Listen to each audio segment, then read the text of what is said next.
Okay, good morning everyone, and this is a little tutorial video to show you how to find common factors of numbers, which is your learning objective for today.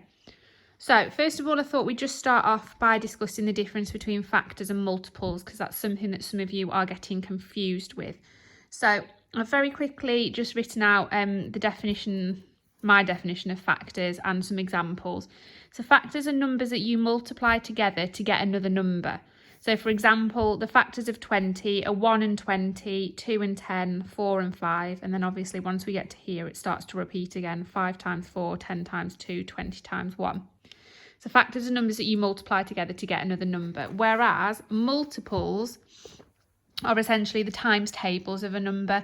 So all the multiples of 4 are, well, not all of the multiples of 4, but the first 6 multiples of 4 are here. So we're going to focus on factors today, which is numbers that you multiply together to get another number.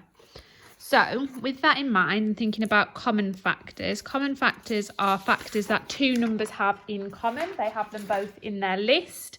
So the first two numbers that we're going to look at are 32 and we're going to look at 48 in a minute. So first of all, we're going to tackle 32. So I teach you to be systematic. So we're going to start from 1. We're going to see if 1 goes in, obviously, because 1 goes into every number. It's just like counting. We're left with 1 times 32.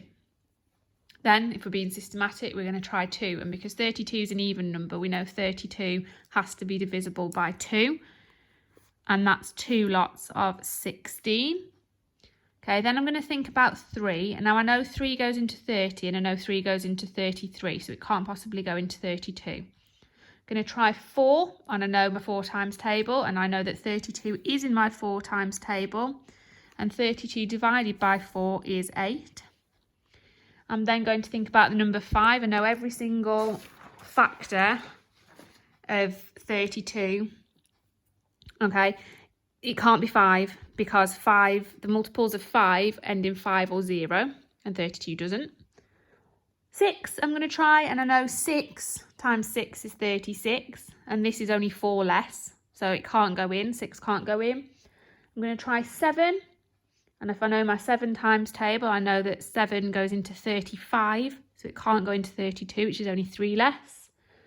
And then I get to 8, but 8 is already here because this is where it now starts to repeat. And it'd say 8 times 4, 16 times 2, and 32 times 1. So those 6 numbers are all factors of 32. If we now think about doing the same thing for the number 48, and we're going to do it systematically again, we're going to work from 1. I know that 1 times 48 is our first factor pair. I know 48 is even. Because it's even, I know that 2 goes in, and 2 goes in 24 times.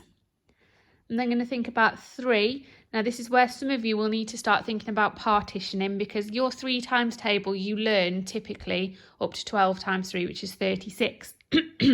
Obviously this is bigger. Now, if I partition this into 30 and 18, I know both of those numbers are divisible by 3, which means that this must be as well. That's 10 lots of 3. That's 6 lots of 3. So 3 goes in. 10 lots plus 6 lots is 16 lots of 3. 4, if you know your 4 times table, you should, although you only go up to 12 times 4, that should be fine because 4 times 12 is in fact 48. Thinking about 5s, I know that every multiple of 5 ends in a 0 or a 5 and this doesn't, so 5 can't go in. 6, if you know your 6 times table, which you all should, you will know that 6 does go into 48 and it goes in 8 times. 7s, if you know your 7 times table, you will know that 7 times 7 is 49, so it can't possibly go into 48. And then we're back to 8 again. And this is where it would start to switch, and it'd be 8 times 6, 12 times 4, etc. So here, this number has actually got 2, 4, 6, 8, 10 factors, whereas this one only had 6. Now, if we're thinking about common factors, we're looking at numbers that are in both lists.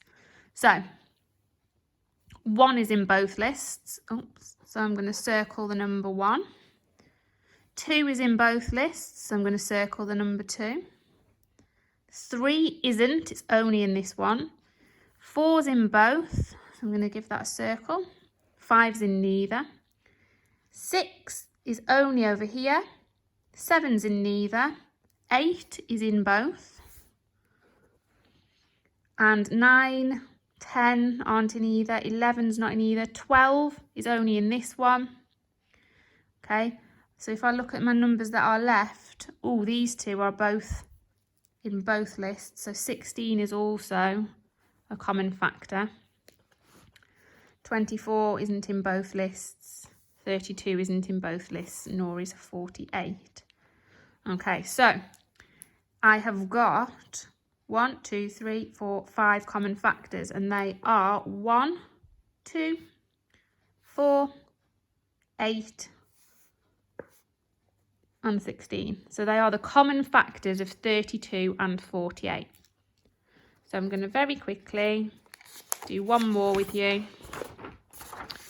Very similar. I'm going to do it for 16 and 28. So number 16 can be split into 1 times 16. I know 2 goes in because it's even. It's 2 times 8. I don't think 3 goes in, but I know 4 goes in. And actually, that's as far as I can get with 16. It's 5, 6, 7, 8, 9, 10, 11, and 12 do not go into 16. So that's when we'd start to repeat. Then I'm going to look at 28. I know it's 1 times 28. It's even. 2 definitely goes in. Okay, 3 doesn't go in. 4 does though. It's 4 times 7. And actually, now 5, 6, 8, 9, 10, 11 and 12 do not go into 28. So they are my factor pairs for 28. So if I look at what's in both lists, 1's in both lists, 2's in both lists, and 4's in both lists. So they're common factors. And none of the other numbers, obviously that's also a 4. None of the other numbers appear in both lists. So the common factors of 16 and 28 are 1, 2, and 4. Okay, so it's just about finding the factor pairs for each number by using your knowledge of times tables, and then deciding which numbers are in both lists to find your common factors.